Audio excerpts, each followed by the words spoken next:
Hi there, and welcome to the Play Therapy Circle. Before we begin, please note this podcast is for informational and educational purposes only. It does not provide therapeutic advice, and listening does not create a client therapist relationship. All views expressed are my own, and any case examples shared have been de identified to protect privacy. If you're seeking personal support, please reach out to a qualified mental health professional in your area. Hi, and welcome to an episode of the Play Therapy Circle. I'm Kylie Ellison, a therapist, clinical supervisor, and play therapy trainer, and I'm so grateful you're here. This podcast is a space for thoughtful, soulful conversations about child-centered therapy, play-based work, and what it means to show up with presence and compassion, both for our clients and for ourselves. Whether you're a seasoned play therapist, a student just starting out, or someone deeply passionate about working with children, you belong here. Hey everyone, and welcome back to the Play Therapy Circle podcast. I'm your host, Kylie Ellison, and I am so glad you are here. Hello everyone, welcome to episode 34. I actually had to check. I was kind of like, where are we at? We've been doing this since kind of July last year, and I was kind of like, how far are we into this? Because I cannot believe it's March. I'm pretty sure I probably said that last week as well, you guys. So I apologize if I've already said that. It has been a long day. I have done 6 appointments today, and I'm like, I'm doing this, and then I'm going home. So I am sticking to my schedule so that when I go home, I will be connecting with my family, which is always a good thing. So how was your week? How are you guys going? What's new? It is now officially autumn here in Australia. So I was actually reminded of that yesterday because I don't know if anyone else is obsessed about this as I am, but I often check the weather. I don't know. There's probably a thing, but I don't know if that's a thing. But anyway, I check the weather because I'm kind of like, okay, when's it getting cooler? Because I want to start wearing warmer clothes and all the vibes for kind of autumn, winter. And in Brisbane here in Queensland, it's still like 28 degrees Celsius. So I know we have people internationally listening, so I apologize. I have no idea what that is in Fahrenheit, but it's hot. It's the short end of that. It's still hot, and it's March, and it's supposed to be cooler. So I am ready for the cooler weather. I'm ready for sleep-ins because it's a little bit cooler in the morning, so you don't want to get out of bed, that kind of thing. So that will be good. I can't believe it, but at the end of the month for us here in Brisbane and in Queensland and in Australia, it will be Easter. I don't know how this year got so fast so quickly, truly. So I hope wherever this podcast is reaching you today, I am aware now, as of this week, as of the 4th of March, we have listeners in 48 countries. Truly wild, you guys. Thank you for all of your support. I'm just so glad that this is a medium and information that I'm sharing that people are enjoying, and it's certainly spreading. So thank you to everyone who's been here since the beginning, and if you are a new listener, welcome. This is the Play Therapy Circle, where you are absolutely always welcome here. We talk all things child-centered play therapy because that's what we love and what we're passionate about. I did, for anyone who follows me on social media, feel free on Instagram, TikTok and Facebook, we have our Play Therapy podcast social media accounts. I was kind of sharing yesterday just kind of my reflections on, where our families are at, the privilege of being able to do this work each and every day. I pinch myself every day that this is my job. But I was really reflecting on just how important the relationship and people feeling just kind of seen and heard, and what that means for our clients and our families in the community, because so many people are struggling. And it means then for us as play therapists, we are fully booked. We have wait lists. We are, trying to keep up with the incredible need in our communities. So I just want to thank everyone listening who is serving the communities in their local areas and in their countries, that what you do matters. And being able to offer a safe space, a clinical space, a therapeutic space for children and families to truly feel connected and seen and heard is exactly what our communities are needing at the moment. So keep up the amazing work to each and every one of you listening right now. You are important and your work matters. I wanted to do today's episode because, I definitely have been alluding to it along the way, and maybe at some point I'll do an episode on it specifically, but having been late diagnosed ADHD, so I'm pretty sure I probably told you guys how old I am, but I am in the geriatric millennial age bandwidth, which is just delightful at this point in my life to feel that I'm in that category. But I guess in kind of thinking through and reflecting on where I'm at the moment in terms of my practice, but just all of the conversations that I get the privilege of having with so many of you as supervisees, I was just really struck by the theme this week. Oh my God, that's what I was talking about before. Oh my God, this was probably not making sense to anyone neurotypical. For those neurodivergent people, I know you're still following me, that I had a planner for my topics. And so I need to be motivated. And I just looked at them before and I was like, no, none of them spark my joy. So, coming full circle then to the actual point that I was making, is that I have been reflecting on what has been coming up and been consistent, I guess, in conversations that I've been having with play therapists and just, in my space and my practice as well. And I wanted to do an episode on how engaging and delivering and offering play therapy changes us as the play therapist as well. So, we talk about so much of the indicators and, all of the kind of nuts and bolts of child-centered play therapy. And I think that is absolutely crucial and essential, 100%. And we talk about how in child-centered play therapy that it is not about us, it's about the child. And so we make sure that they are the center and the focus of our reflections, of our presence, of our intervention. All of that is hugely, hugely relevant. It's been a long day and I can't even say hugely. I apologize. So what I want to dig into today is the gift that children give us in learning more about ourselves, our practice as professionals, but also as people. And I just feel like 11 years in, and again, I always say this to you guys, I'm in my infancy as a play therapist. I have not, definitely not earned my stripes yet. But I think even at this stage in my career, I'm deeply reflecting on just the impact that children can have on our worldview, on our understanding of relationships with others, our practice, honing in our skills, and just the people we become. I think they leave footprints on us in so many ways and in beautiful and important ways. And I just wanted to dedicate this episode to that because I know in the conversations I've had with a few people this week, and just thinking about, some of my clients and where they're at and where they're headed. And oh my God, guys, I can't even talk. I'm having some goodbyes coming up soon with some of my clients. And I was just thinking about, not just the work that we do, because that's so important, you guys. It absolutely is. But the flip side of what we carry with us into the next child that we connect with, it's kind of full circle sometimes.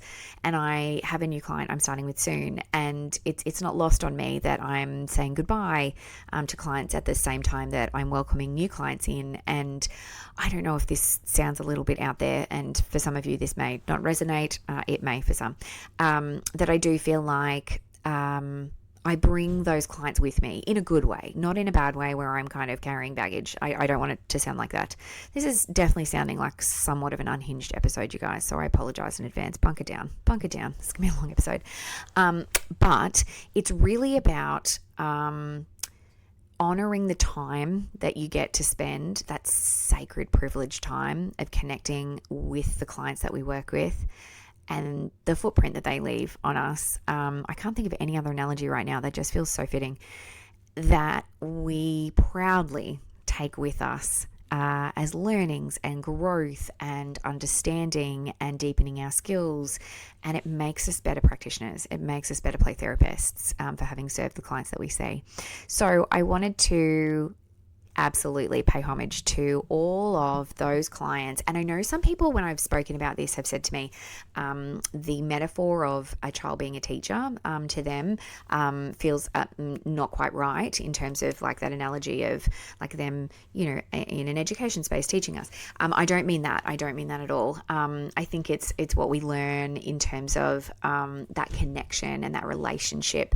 So use whatever, I guess, term works for you when I'm kind of unpacking this with you and you're doing your own reflections. But I just think it's what they share with us that stays with us and makes us better people. So I want to unpack for a minute and kind of talk a little bit about, I guess our early expectations, our early entry into the profession versus the reality.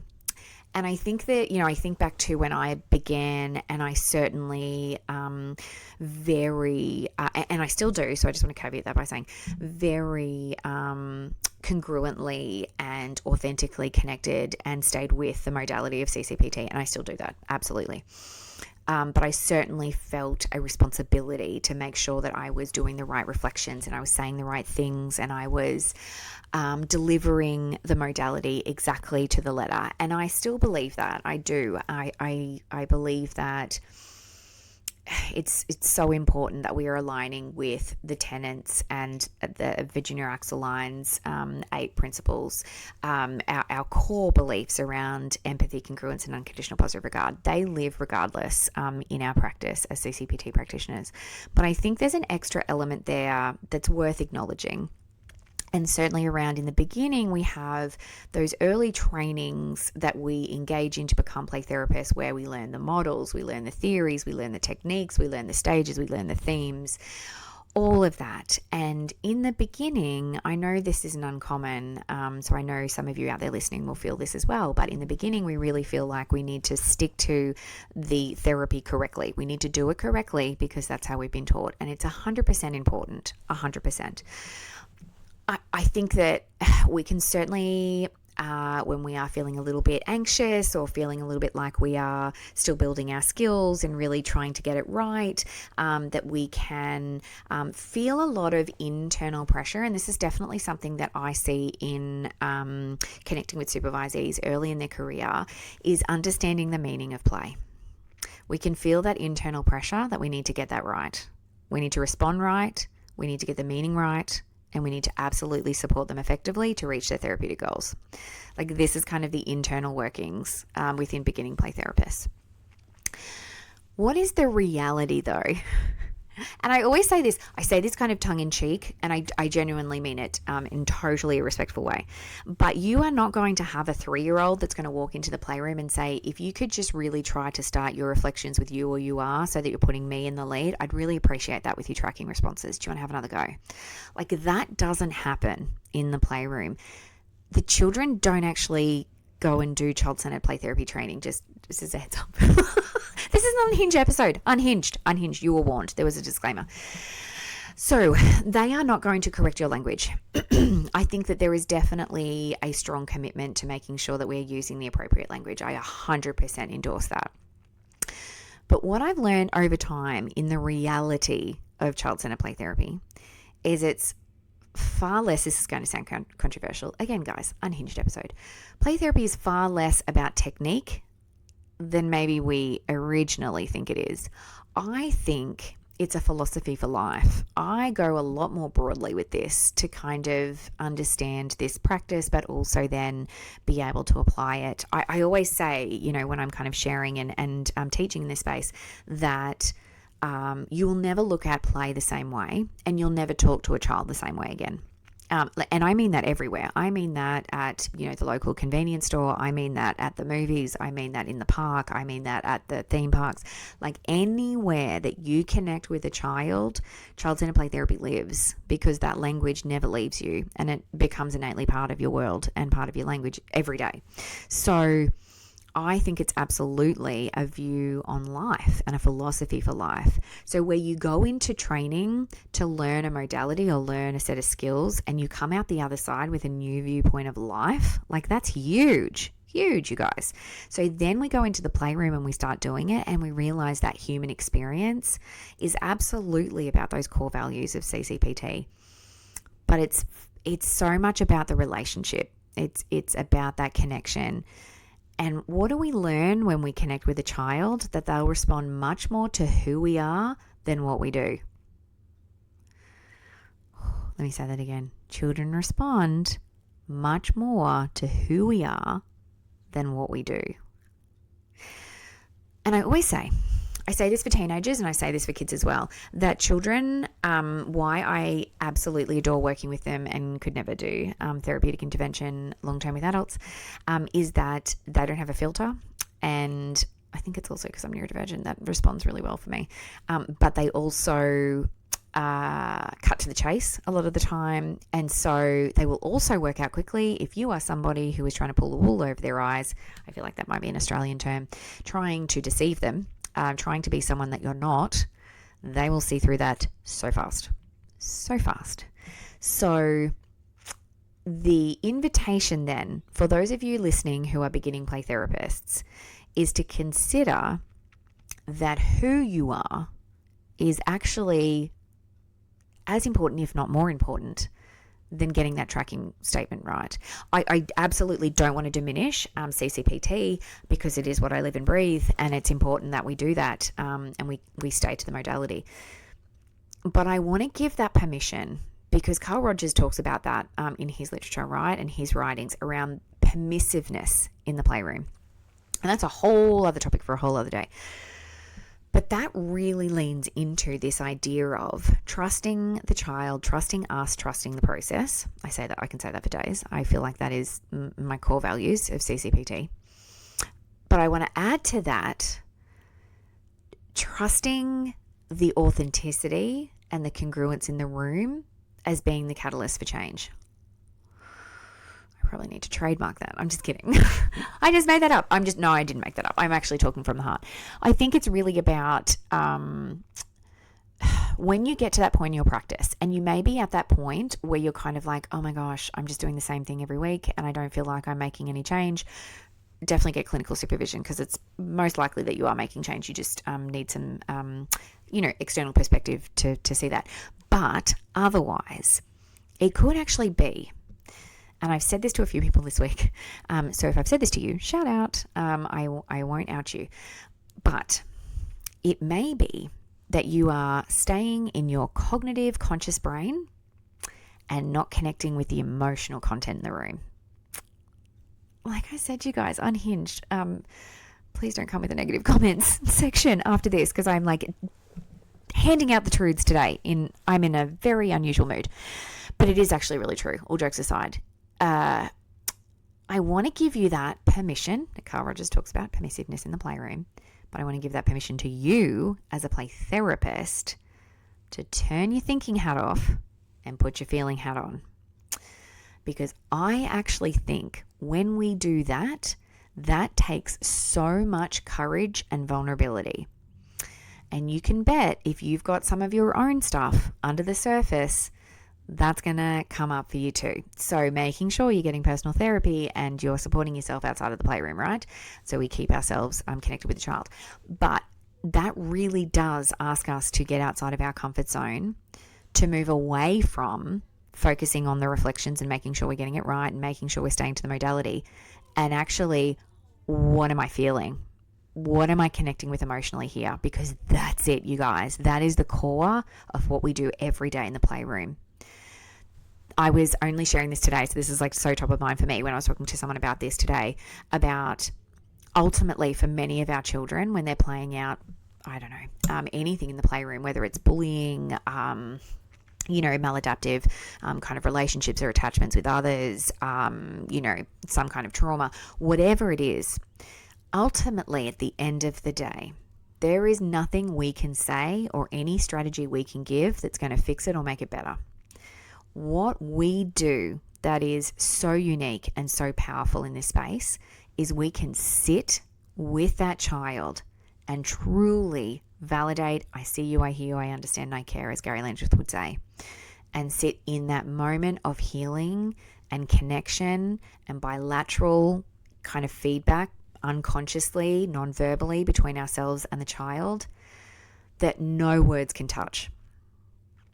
So if you are feeling that pull that you need to kind of put words in place, I would really kind of have a go at, when you feel ready to kind of unpack what is that in my space and coming from me in that sense of like, I feel like I need to fill this space or this moment with words that can actually be that we can sit with and say very little and still have an incredibly healing moment and powerful moment for the child. Can I be fully present with the child is my question to you. Because the playroom slowly teaches us that being with the child is more powerful than trying to guide the process. Let me say that again. The playroom slowly teaches us that being with the child is more powerful than trying to guide the process. Because again, especially for some of the children that we work with who have had, some really, really tough, challenging experiences in their own lives, there is probably, most likely, very few spaces where they can just feel seen and heard, and where they don't have to answer questions and they don't have to provide an explanation and they don't have to retell their story. They do it unconsciously through play, but there is something deeply connecting and deeply healing in just being able to sit with somebody in that space of empathy and compassion. It's huge. And I think in the beginning, we really doubt ourselves. We feel like we need to follow, the script, and we keep in that cognitive space because that's actually probably safer for us as play therapists too, right? Because that's what we've been taught and that's what we've learned. It takes bravery to go into the unconscious. Yeah. So I want to talk to you about, what do kids teach us? What do they share with us? What imprints do they leave on us that makes us better people? I love so many parts of the work that I do with kids, but truly, truly, that level of authenticity that they demand in the playroom is real, you guys, real. They are not going to put up with somebody who isn't genuine. Or they will, in the sense that they will vote with their feet. And so I say that, again, that might be an Australian term, but they will definitely leave the playroom and not want to be there if they feel like you're somebody that's not going to be able to provide a sense of safety and trust. So if they don't feel connected with you. I do think that there is definitely situations in terms of, different practitioner backgrounds and specializations and preferences that may mean that, children connect in different ways with different practitioners. That's 100% totally fine. I'm talking more about at the core level, kids needing us to feel that sense of genuineness, that they will notice if we're becoming overly clinical and transactionary, or if we're trying too hard, or even probably the most is when we feel uncomfortable. Kids pick up on that nonverbals so much faster than adults. So what do they need from us in the playroom? They need us to be real. And they need us to be emotionally honest. The amount of times I've said to kids, yep, I was definitely off the mark with that one. You just let me know I was wrong there. You just let me know how you're really feeling. I need them to know that I'm fallible. And that was something that I've been reflecting with a few people about today as well. And I'm just like, the gift of this practice, it just keeps on giving, you guys. I am beyond grateful that I get to connect with supervisees as well, because I learn so much from them too. And I'm so proud of absolutely every single supervisee I support. They are all incredible, incredible people. And I just feel so much, I feel every day when I get to connect with them that I'm a better person being connected with them. But one of the conversations I had with someone that I dearly, dearly just adore, and we were talking about that fallibility as a practitioner and how that then offers a space for others to feel comfortable to connect, be that family, extended family, parents, kids, children in the playroom, stakeholders, external parties. when that genuineness comes through as authenticity and fallibility, it just opens this doorway for people to feel connected and to be able to be themselves as well. And we give that invitation through that authenticity. And I think it's just something that's not necessarily consistent, in our communities, in various ways. There's, we have social media as a classic example of putting a certain version of ourselves online. And if any of you guys look at my social media, in terms of my weekly vlogs that I do on the socials, yes, I'm a geriatric millennial and I call it the socials. It's definitely not picture perfect, that's for sure. I was watching my vlog this week of the one that I posted yesterday, and you could see in real time me going from like looking put together to being an absolute mess by the end of the day. And I was like, yep, that's the day. That's how it goes. So children see through that if we're not authentic, and they want us to be emotionally honest. They want us to acknowledge, and they want us to show up as ourselves more so than the professional. They want us to be ourselves.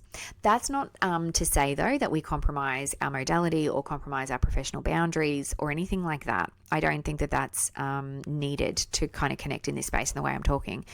It's really about giving yourself permission to be yourself in the playroom, because that is what you offer in terms of your history, your experience, your professional studies, your professional background, that has brought you to this moment that you get to sit in the playroom and connect with another. So honor that's part of who you are and how you show up. And that's certainly been a personal journey for me, and embracing that in kind of my late years of neurodiversity and acknowledging what that means in terms of how I show up in the playroom now, and being proud of that and congruent with that and connecting with kids with that. So less performative. They don't need those kind of, beautiful statements that kind of tick the boxes of, yes, we've done tracking, yes, we've done reflecting feelings. They're less concerned with appearing competent. I guess when we find ourselves in this position so far down the line, we, as practitioners, and this is the invitation I want to give all of you in this space who are listening, who are like, oh my gosh, I don't know how to do this. I don't know what you mean by this. It's being comfortable with being human in the room. And that really doesn't happen overnight. So I just want to give you that permission as well, that I feel like 11 years down the line, I can say that. And I can feel fairly confident with that, because I've been in the trenches of so many children who have shared with me so many gifts and learnings around how to navigate those things, that I feel very comfortable in the space of knowing how the process works, because I've seen it with so many clients before. And it gives you that confidence to actually be like more human. It's kind of counterintuitive, right? You would think that after so many years, and I'd love to hear from, experienced play therapists who are, 15, 20 years in, this would be incredible to kind of get your feedback in that space too, of kind of doing the reverse of I've conquered kind of tracking, reflecting, feelings, limit setting, making meaning. I can do that fairly well. It's actually that next step of that advanced kind of practice of actually then taking a step back and taking in the whole child and bringing yourself in terms of your humanness to the playroom, so you can be your most congruent, empathetic, accepting self. Because I think when we sit in that cognitive space of worrying about the language that we're using and getting the reflections right and, nailing those making meaning statements, we miss that moment with the child of just being and connecting with the feelings and connecting with that transference and countertransference. So children teach us that healing often moves slowly. Oh man. Ooh, I just feel like the population we are serving, children are obviously struggling, families are struggling, communities are struggling.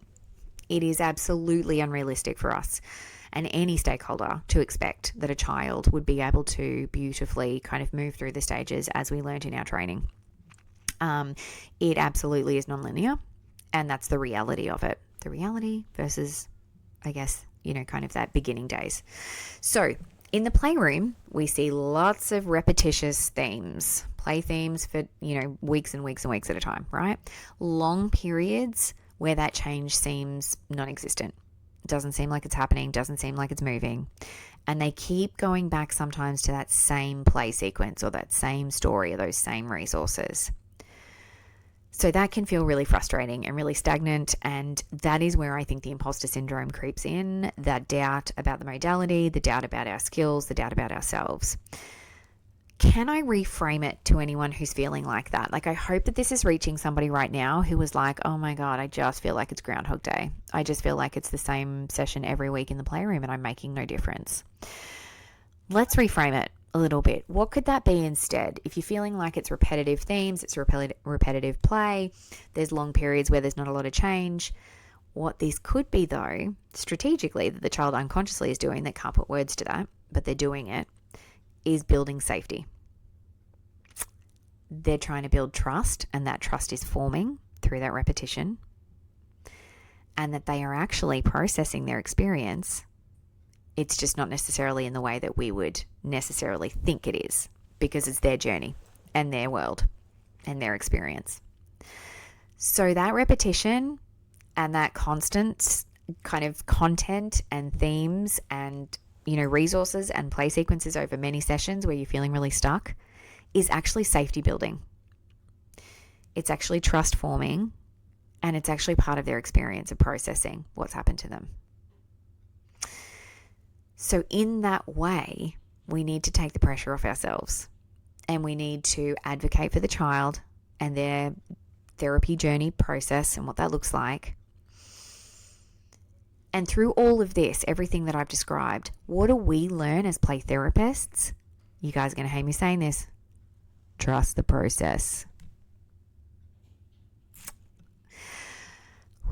When in doubt, trust the process.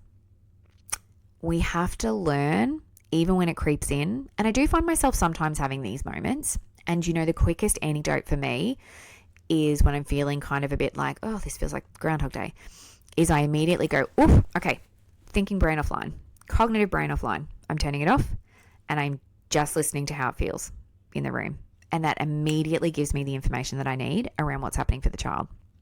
Because you will notice immediately what is coming up if it is somewhat kind of stuck or confusing for you, because the feelings don't lie.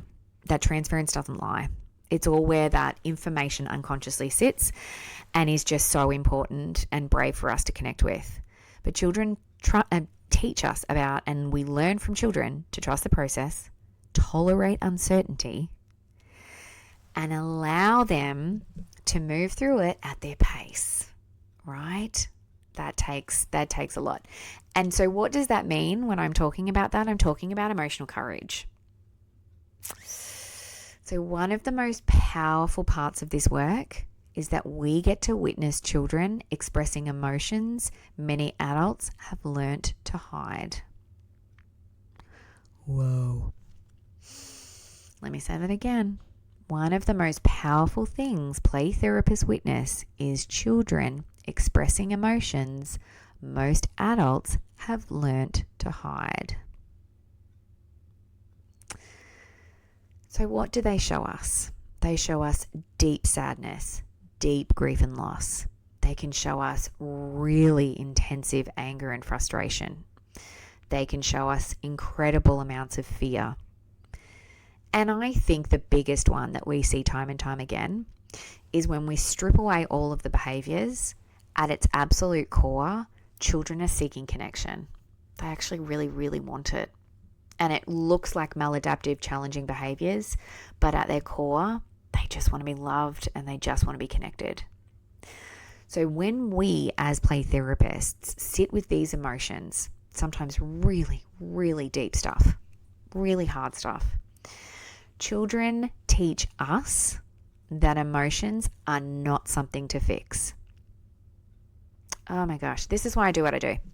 I truly am so incredibly grateful that children teach us that emotions are not something to fix, and that emotions are something to be witnessed and held.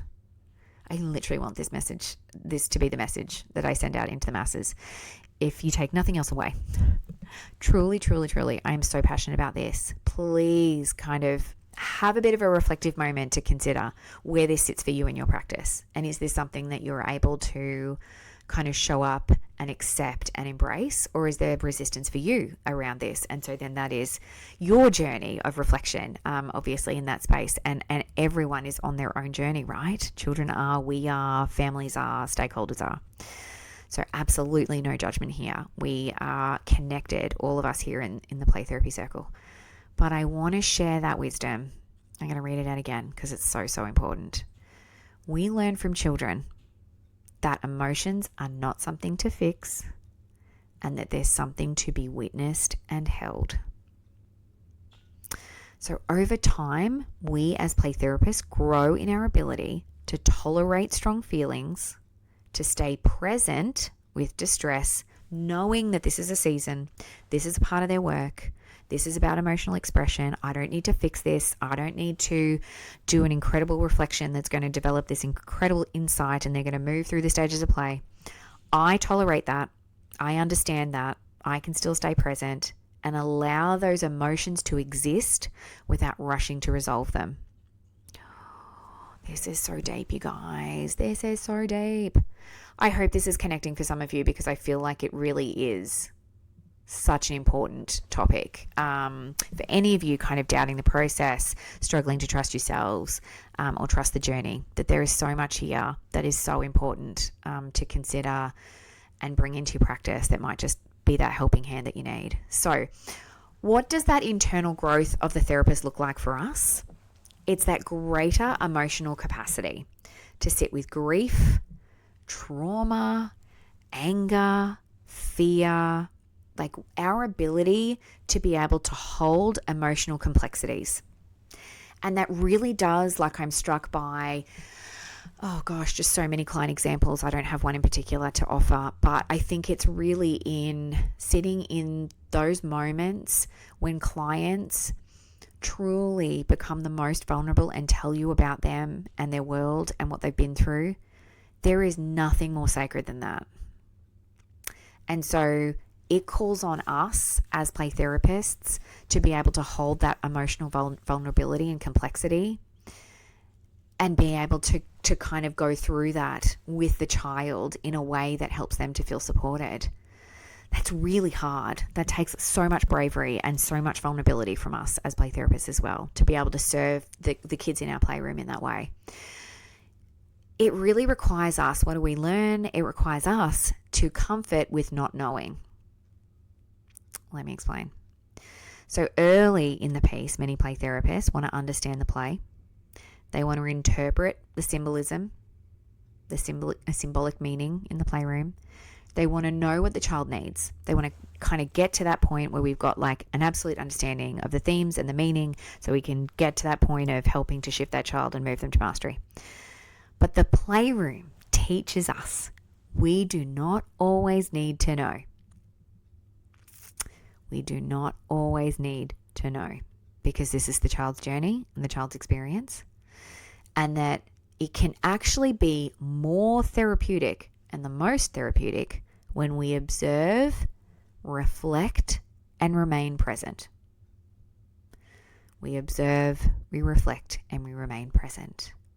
That literally has been in my practice this week, where I've had moments in the playroom where I've gone, okay, I absolutely know exactly what these themes are of what this child is playing out for me, but I want to go deeper because I actually want to understand what's really happening here. And that requires me, as I said, turn the thinking brain off and to be truly present. Kind of park your grocery lists and, the next appointment and, even potentially your worries about packing up the room, whatever that is that's kind of running through your mind, and be able to tolerate uncertainty. That's when we grow. Tolerate uncertainty. That's when we get to grow as play therapists, not just the child in that process. We learn about humility in the playroom. Children so often in their work remind us that healing is not something we do to a child. It happens within the relationship. I have talked about this so much lately. Truly, truly, truly.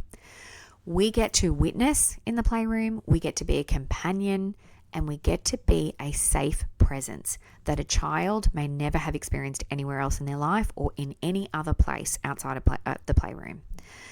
So their resilience and inner wisdom often humbles us as the therapist, because we truly have that humility come into our perspective and our experience when we offer that safe presence and we become that witness to their work, as opposed to jumping in, having those reflections, helping making meaning and helping shift them.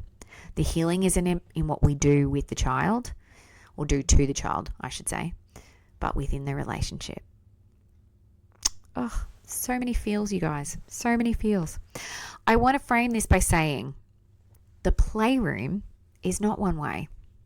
It just isn't.